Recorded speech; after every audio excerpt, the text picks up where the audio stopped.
Cordial saludo, mi nombre es Lilian Gisette Caicedo Balanta, estudiante de la licenciatura de Educación, en compañía de mi compañero Joser Cuero. En esta oportunidad vamos a hablar sobre cómo desglosaremos las ideas fundamentales del texto de José María, escrito en el 2014.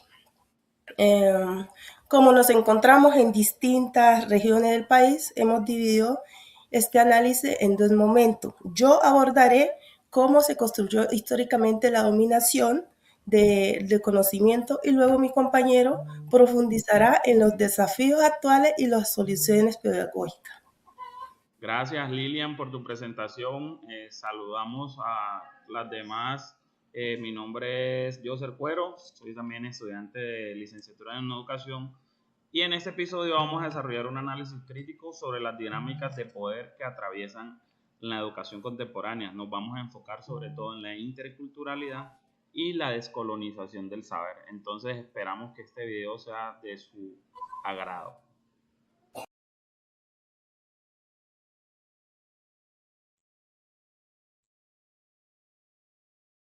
Para empezar a desenredar este tema, debemos plantearnos una pregunta fundamental. ¿Cuál es el proceso histórico que Marín describe para explicar la dominación del saber en nuestra región? En este caso, Marín nos explica que la dominación no es un fenómeno reciente, sino un proceso histórico con etapas muy marcadas. Todo inició en el siglo XV, con la colonización y la evangelización de los paganos.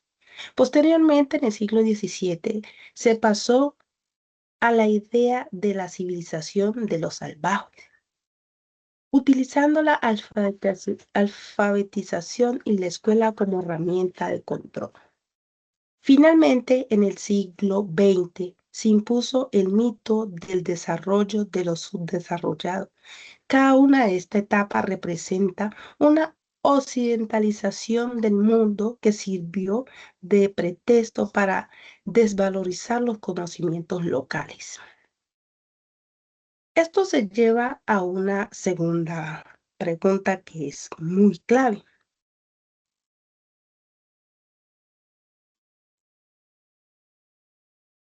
¿Cuál es la postura del autor referente al concepto de globalización?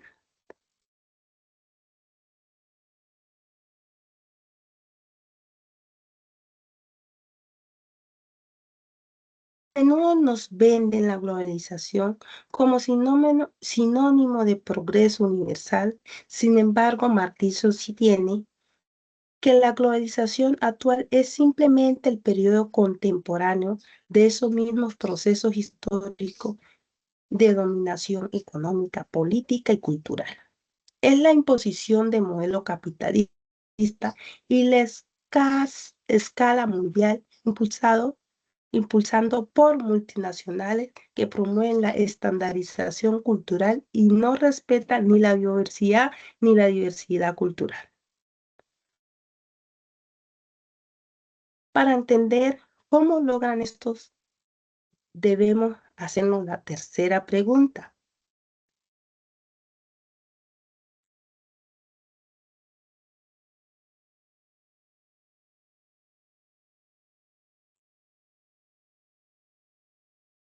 ¿Qué nos dice Marín sobre el eurocentrismo y el antropocentrismo en la construcción de conocimiento?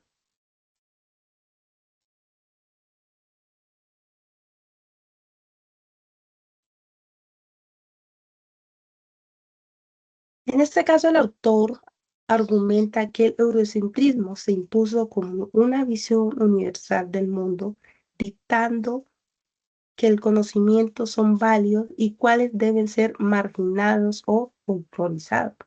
Además, critica fuertemente el antropocentrismo occidental, el cual separó jerárquicamente a la cultura de la naturaleza, colocando el hombre como dominador absoluto. Esta visión divorció la economía de la naturaleza y es la raíz de la crisis ecológica actual. Habiendo entendido ese panorama histórico conceptual de dominación, le doy paso a mi compañero Joseph, quien nos explicará las consecuencias actuales de la globalización y cómo podemos actuar desde la educación. Adelante, compañero.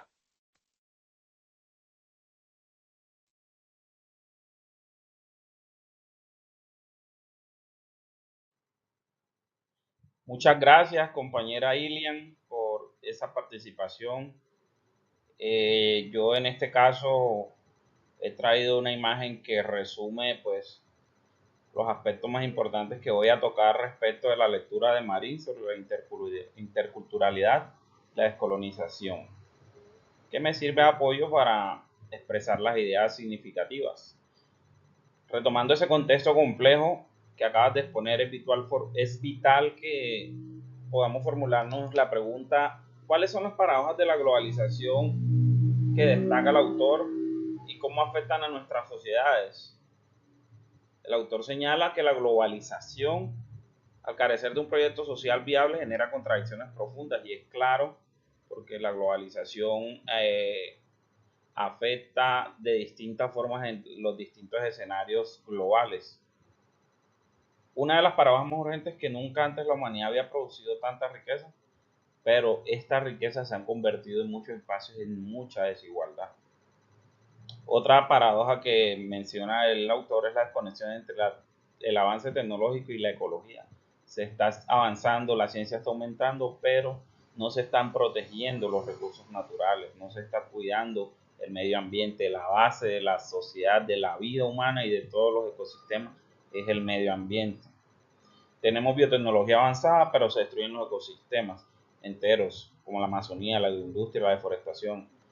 Otra paradoja que se comenta es el tema de la paradoja cultural. Mientras prometen una aldea global por el tema de la globalización, vemos que se empobrecen las lenguas maternas, son desplazadas, son tiradas al olvido, y las culturas y la moda generan una homogenización, una hegemonía frente a esta realidad. La escuela oficial ha reproducido la exclusión, no se han visto aportes inclusivos que busquen preservar estos saberes y esta lingüística, sino que se ha reproducido la inclusión.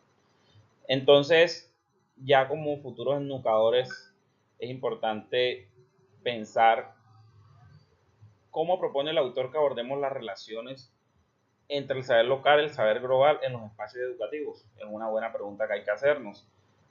Para esta interrogante, Marín es contundente. La respuesta está en la perspectiva intercultural. Esta perspectiva implica reconocernos mutuamente, reconocer las culturas, pero que no haya jerarquías. La educación debe ser un espacio democrático para la descolonización del saber. ¿Qué significa esto? Que debemos revalorizar nuestras lenguas, las cosmovisiones y adaptar los saberes locales a las posibilidades del contexto global. No es que en estos entornos se vaya a rechazar la ciencia occidental o los grandes avances tecnológicos gracias a la globalización, sino crear una complementariedad, que haya una sinergia y una articulación, donde los saberes indígenas y afrodescendientes tengan la misma validez. Creo que como principal conclusión, Marín nos invita a descolonizar nuestro imaginario. ¿Sí? Para nosotros esto significa que la labor etnoeducativa debe reconectar la naturaleza con la cultura y recuperar la dimensión afectiva del aprendizaje, que nos permita fortalecer la dignidad de las comunidades. En términos generales, es una lectura muy significativa y agradecemos al tutor y a todos los compañeros que también han brindado sus aportes. Estos aportes, estos diálogos nos motivan a seguir construyendo una escuela que sea verdaderamente plural e intercultural.